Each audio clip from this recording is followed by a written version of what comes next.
ओम शांति। आज 11 अप्रैल 2024 के साकार मधुरमा वाक्य है मधुबन से। मीठे बाप दादाजी ने कहा, मीठे बच्चे, ये बना बनाया नाटक है। इस नाटक से एक भी आत्मा छूट नहीं सकती है।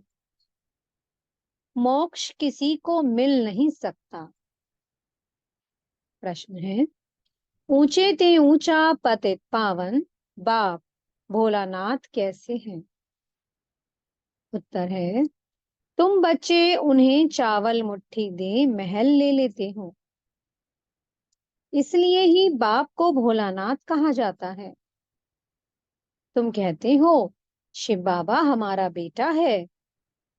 वह बेटा ऐसा है जो कुछ कभी लेता नहीं, सदा ही देता है। भक्ति में कहते हैं, जो जैसा कर्म करता है वैसा फल पाता है। परंतु भक्ति में तो अल्पकाल का मिलता, ज्ञान में समझ से करते इसलिए सदाकाल का मिलता है। ओम शांति। रूहानी बच्चों से रूहानी बाप रूह रिहान कर रहे हैं। वह ऐसे कहेंगे, रूहानी बाप बच्चों को राजयोग सिखला रहे हैं। तुम आए हो बेहद के बाप से राजयोग सीखने, इसलिए बुद्धि चली जानी चाहिए बाप की तरफ। ये है परमात्म ज्ञान आत्माओं के प्रति। भगवानुवाच सालिग्रामों प्रति। आत्माओं को ही सुनना है, इसलिए आत्म अभिमानी बनना है। आगे तुम देह अभिमानी थे। इस पुरुषोत्तम संगम युग पर ही बाप आकर तुम बच्चों को आत्म अभिमानी बनाते हैं। आत्म अभिमानी और देह अभिमानी का फर्क तुम समझ गए हो। बाप ने ही समझाया है। आत्मा ही शरीर से पाठ बजाती है। पढ़ती आत्मा है, शरीर नहीं। परंतु देह अभिमान होने के कारण समझते हैं कि फलाना पढ़ाते हैं। तुम बच्चों को जो पढ़ाने वाला है वो है निराकार।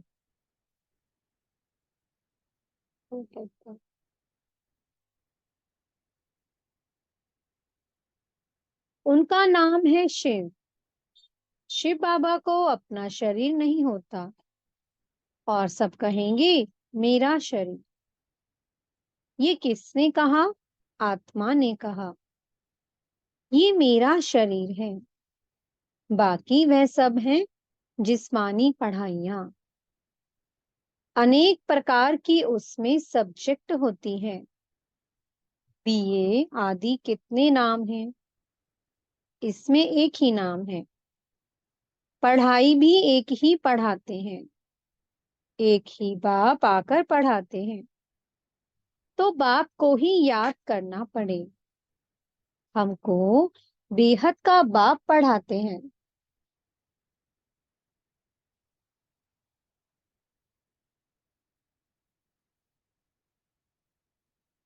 उनका नाम क्या है? उनका नाम है शिव।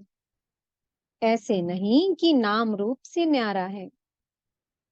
मनुष्यों का नाम शरीर पर पड़ता है, कहेंगे फलाने का ये शरीर है। वैसे शिव बाबा का नाम नहीं है, मनुष्यों के नाम शरीर पर हैं।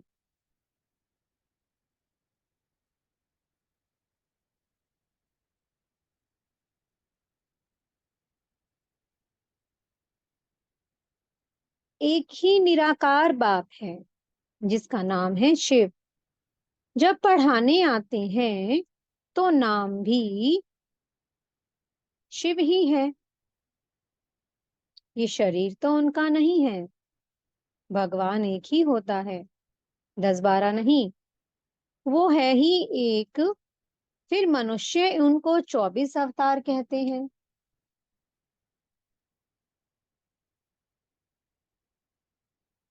पाप कहते हैं मुझे बहुत भटकाया है। परमात्मा को हिक्कर भीतर सब में कह दिया है। जैसे भक्ति मार्ग में खुद भटके हैं, वैसे मुझे भी भटकाया है। ड्रामा अनुसार उनके बात करने का ढंग कितना शीतल है। समझाते हैं, मेरे ऊपर सबने कितना अपकार किया है, मेरी कितनी ग्लानि की है। मनुष्य कहते हैं, हम निष्काम सेवा करते हैं। बाप कहते हैं, मेरे सिवाय कोई निष्काम सेवा कर नहीं सकता। जो करता है उनको फल जरूर मिलता है। अभी तुमको फल मिल रहा है। गायन है कि भक्ति का फल भगवान देंगे, क्योंकि भगवान है ज्ञान का सागर। भक्ति में आधा कल्प तुम कर्म कांड करते आए हो। अब ये ज्ञान है पढ़ाई। पढ़ाई मिलती है एक बार और एक ही बाप से। बाप पुरुषोत्तम संगम युग पर एक ही बार आकर तुमको पुरुषोत्तम बनाकर जाते हैं। ये है ज्ञान और वो है भक्ति। आधा कल्प तुम भक्ति करते थे। अब जो भक्ति नहीं करते हैं, उनको वहम पड़ता है कि पता नहीं, भक्ति नहीं की तब फलाना मर गया, बीमार हो गया। परंतु ऐसे है नहीं। बाप कहते हैं, बच्चे तुम पुकारते आए हो कि आप आकर पतितों को पावन बनाएं, सबकी सदगति करो। तो अब मैं आया हूँ। भक्ति अलग है, ज्ञान अलग है। भक्ति से आधा कल्प होती है रात, ज्ञान से आधा कल्प के लिए होता है दिन। राम राज्य और रावण राज्य दोनों बेहद हैं। दोनों का टाइम बराबर है। इस समय भोगी होने के कारण दुनिया की वृद्धि जास्ती होती है, आयु भी कम होती है। वृद्धि जास्ती ना हो, उसके लिए फिर प्रबंध रचते हैं।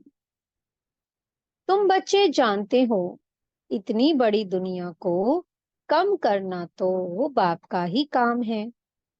बाप आते ही हैं कम करने, पुकारते भी हैं, बाबा आकर अधर्म विनाश करो, अर्थात सृष्टि को कम करो। दुनिया तो जानती नहीं कि बाप कितना कम कर देते हैं। थोड़े मनुष्य रह जाते हैं, बाकी सब आत्माएं अपने घर चली जाती हैं। फिर नंबरवार पाठ बजाने आती हैं। नाटक में जितना पाठ देरी से होता है, वह घर से भी देरी से आते हैं। अपना धंधा आदि पूरा कर बाद में आते हैं। नाटक वाले भी अपना धंधा करते हैं, फिर समय पर नाटक में आ जाते हैं पाठ बजाने। तुम्हारा भी ऐसे ही है। पिछाड़ी में जिनका पाठ है, वह पिछाड़ी में आते हैं। जो पहले पहले शुरू के पाठधारी हैं, वह सत्युग आदि में आते हैं।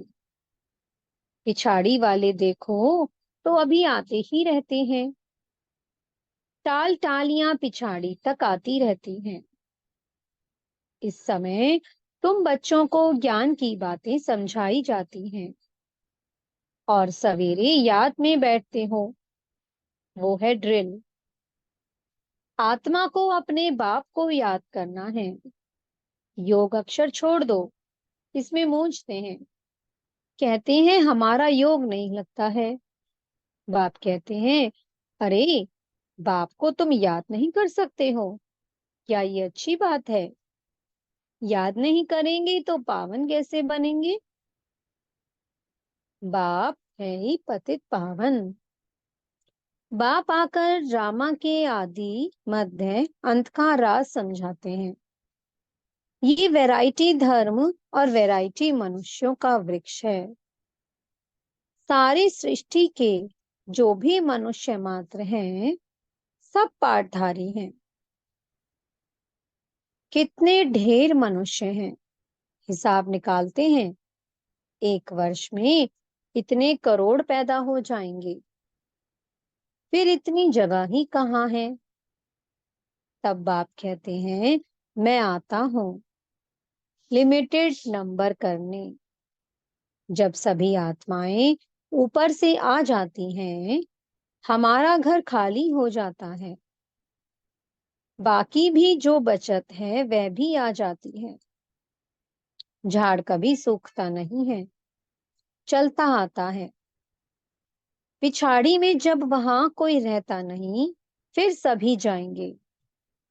नई दुनिया में कितने थोड़े थे, अब कितने ढेर हैं। शरीर तो सबका बदलता जाता है। वह भी जन्म वही लेंगे जो कल्प कल्प लेते हैं। ये वर्ल्ड ड्रामा कैसे चलता है, सिवाय बाप के कोई समझा ना सके। बच्चों में भी नंबरवार पुरुषार्थ अनुसार समझते हैं। बेहद का नाटक कितना बड़ा है, कितनी समझने की बातें हैं। बेहद का बाप तो ज्ञान का सागर है। बाकी तो सब लिमिटेड है। वेद शास्त्र आदि कुछ बनाते हैं, जास्ती तो कुछ बनेगा नहीं। तुम लिखते जाओ शुरू से लेकर, तो कितनी लंबी चौड़ी गीता बन जाए। सब छपता जाए तो मकान से भी बड़ी गीता बन जाए। इसलिए बढ़ाई दी है कि सागर को शाही बना दो। फिर ये भी कह देते कि चिड़ियाओं ने सागर को हब किया। तुम चिड़ियाएं हो, सारे ज्ञान सागर को हब कर रही हो। तुम अभी ब्राह्मण बने हो, तुमको अब ज्ञान मिला है। ज्ञान से तुम सब कुछ जान गए हो। कल्प कल्प तुम यहाँ पढ़ाई पढ़ते हो, उसमें कुछ कम जास्ती नहीं होना है। जितना जो पुरुषार्थ करते हैं, उनकी उतनी प्रारब्ध बनती है। हर एक समझ सकते हैं हम कितना पुरुषार्थ कर कितना पद पाने के लायक बन रहे हैं। स्कूल में भी नंबरवार इम्तिहान पास करते हैं। सूर्यवंशी चंद्रवंशी दोनों बनते हैं। जो नापास होते हैं वह चंद्रवंशी बनते हैं। कोई जानते नहीं कि राम को बाण क्यों दिया है। मारा मारी की हिस्ट्री बना दी है। इस समय है ही मारा मारी। तुम जानते हो, जो जैसा कर्म करते हैं उनको ऐसा फल मिलता है। जैसे कोई हॉस्पिटल बनाते हैं तो दूसरे जन्म में उनकी आयु बढ़ी और तंदुरुस्त होंगे। कोई धर्मशाला स्कूल बनाते हैं तो उनको आधा कल्प का सुख मिलता है। यहाँ बच्चे जब आते हैं तो बाबा पूछते हैं, तुमको कितने बच्चे हैं। तो कहते हैं, 3 लौकिक और एक शिव बाबा। क्योंकि वह वर्षा देता भी है तो लेता भी है। हिसाब है, उनको लेने का कुछ है नहीं, वह तो दाता है। चावल मुट्ठी देकर तुम महल ले लेते हो, इसलिए भोलानाथ है। पतित पावन ज्ञान सागर है। अब आप कहते हैं, ये भक्ति के जो शास्त्र हैं उनका सार समझाता हूँ। भक्ति का फल होता है आधा कल्प का। सन्यासी कहते हैं, ये सुख काक विष्ठा के समान है। इसलिए घर बार छोड़ जंगल में चले जाते हैं। कहते हैं, हमको स्वर्ग के सुख नहीं चाहिए जो फिर नरक में आना पड़े। हमको मोक्ष चाहिए। परंतु ये याद रखो कि ये बेहद का नाटक है। इस नाटक से एक भी आत्मा छूट नहीं सकती है। बना बनाया है। तब गाते हैं कि बनी बनाई बन रही। परंतु भक्ति मार्ग में चिंता करनी पड़ती है। जो कुछ पास किया है वह फिर होगा। 84 का चक्कर तुम लगाते हो, ये कभी बंद नहीं होता है। बना बनाया है। इसमें तुम अपने पुरुषार्थ को उड़ा कैसे सकते हो? तुम्हारे कहने से तुम निकल नहीं सकते हो। मोक्ष को पाना, ज्योति ज्योत समाना, ब्रह्म में लीन होना, ये एक ही है। अनेक मतें हैं, अनेक धर्म हैं, फिर कह देते हैं तुम्हारी गतमत तुम ही जानो। तुम्हारी श्रीमत से सदगति मिलती है, सो तुम ही जानते हो। तुम जब आओ तब हम भी जाने और हम भी पावन बने। पढ़ाई पढ़ें और हमारी सदगति हो। जब सदगति हो जाती है तो फिर कोई बुलाते ही नहीं है। इस समय सबके ऊपर दुखों के पहाड़ गिरने हैं। होने नाहिक खेल दिखाते हैं और गोवर्धन पहाड़ भी दिखाते हैं। अंगुली से पहाड़ उठाया, तुम इसका अर्थ जानते हो। तुम थोड़े से बच्चे इस दुखों के पहाड़ को हटाते हो, दुख भी सहन करते हो। तुमको वशीकरण मंत्र सभी को देना है। कहते हैं तुलसीदास चंदन घिसे, तिलक राजाई का तुमको मिलता है अपनी अपनी मेहनत से। तुम राजाई के लिए पढ़ रहे हो। राजयोग जिससे राजाई मिलती है वह पढ़ाने वाला एक ही बाप है। अब तुम घर में बैठे हो, ये दरबार नहीं है। दरबार उसको कहा जाता है जहां राजाएं महाराजाएं मिलते हैं। ये पाठशाला है। समझाया जाता है कोई ब्राह्मणी विकारी को नहीं ले आ सकती है।